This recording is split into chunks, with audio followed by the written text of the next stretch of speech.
Hey guys, welcome back to ADSR Massive Tutorials. Get yourself subscribed to our YouTube channel if you're not already, youtube.com/ADSR Tuts. Today we're going to recreate that techno sequenced or arpeggiator sound there. And there's a link appearing on the screen on this video right now. You can download that patch directly from the massivesynth.com website, but we're going to go ahead and recreate it here. Also show you some sidechain compression techniques and some sidechain filtering with that sidechain compressor as well. So let's start off, let's mute that for now, and let's create a new sound in Massive and just get the oscillator section sorted. So primarily just going to be using one oscillator for this sound, and it's going to be one of these Additive Mix wavetables, Additive Mix 2, which is kind of like an organ sound really, but I'm going to take the pitch down by 2 octaves and bring this wavetable position to around about 2/3 of the way round. I'm also going to turn on oscillator 2, and this can be a rough math 1 wavetable. Again, quite organy, but a bit more sort of mixed with a kind of sawtooth wave really. And have the wavetable position just past halfway, and take the pitch down by 1 octave and detuned by like 0.10.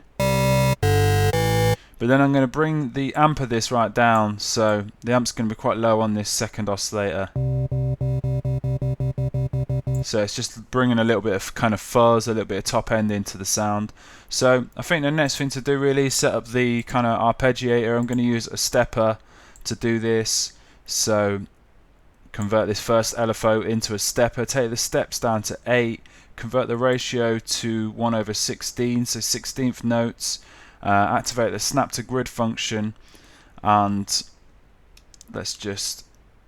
we'll hold shift and we can click and drag the crosshair of this stepper over to the first pitch modulation box on both of the oscillators, and then I'm going to go +24 on the amount of pitch modulation being applied. So it's kind of like +24 semitones, and then with this snap to grid activated, and I'm going to go +5 on the second step, +7 on the fourth, then +5 again on the sixth, and then +8 on the final one. So we've got that kind of like arpeggiator thing going on. Something to kind of note really is I've got +24 in these pitch modulation boxes, so these values in musical terms, rather than it being 5 semitones, that will actually be 10. These are all doubled, because rather than going +12 on this pitch modulation, which was what I'd normally do for an arpeggiator, I've gone +24 just to get that kind of sort of techno-y sort of rhythm really. So let's go ahead and control that sound a little bit, apply a filter in here. So use this filter 2 slot, low pass filter here, and I'm going to use a performer to control this low pass filter. So take the resonance down, keep the cutoff quite low, sync it 1/16 again for the ratio. Let's load some curves in here. Let's load some of these, the top right curve here, load some of these in, and let's just play our sequence back. Actually, we'll need to activate this performer, so click and drag the crosshair of this performer over to the cutoff frequency, the first modulation box there, click and drag up. So, and then you can play around with these curves.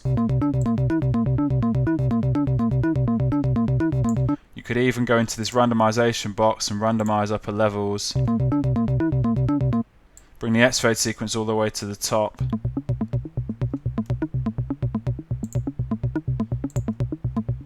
You can keep randomizing it until you've got a rhythm that you liked.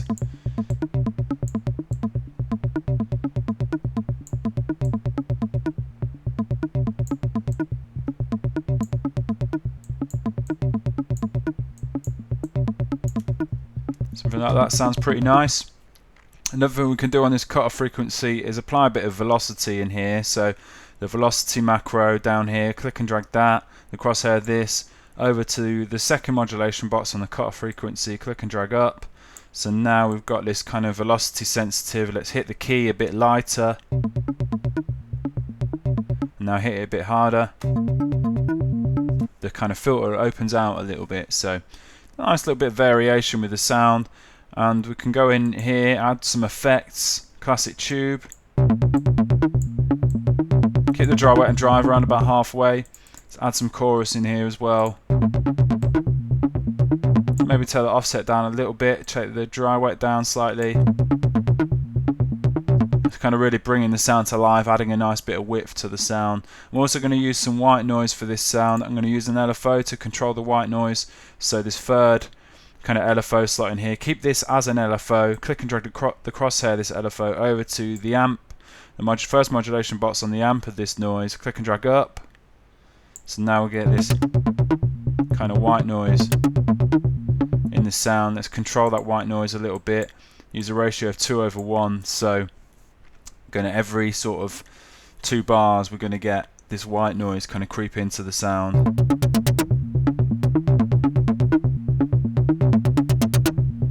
Which is pretty cool. We could bring the colour down a bit here. Kind of makes the noise a little bit more gritty. So another cool thing on the sound. I'm going to actually turn this feedback on here as well, boost a bit of feedback, just to warm the sound up a little bit, maybe take the master down slightly. And that's our sound sorted. So what I've got on here is some sidechain compression.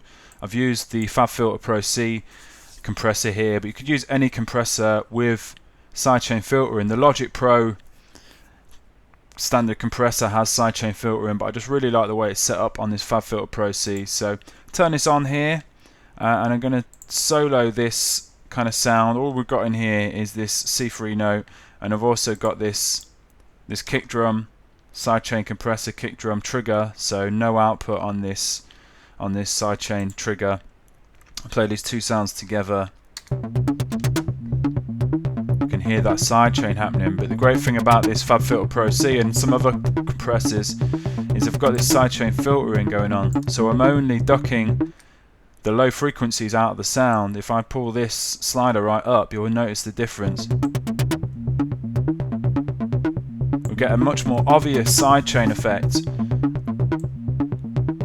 As I bring it down, I'm just ducking those low frequencies out, which is the low frequencies are kind of what I want to kind of duck out really, because then that's creating more space for the kick drum.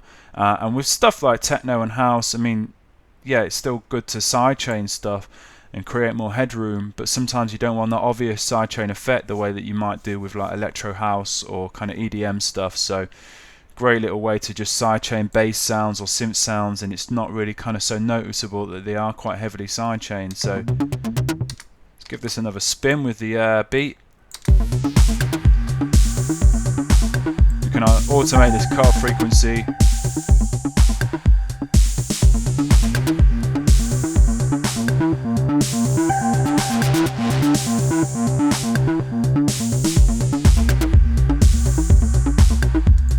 Nice little techno sequence going on. So I hope you enjoyed that tutorial. I hope you found it useful. Any questions, please get in touch.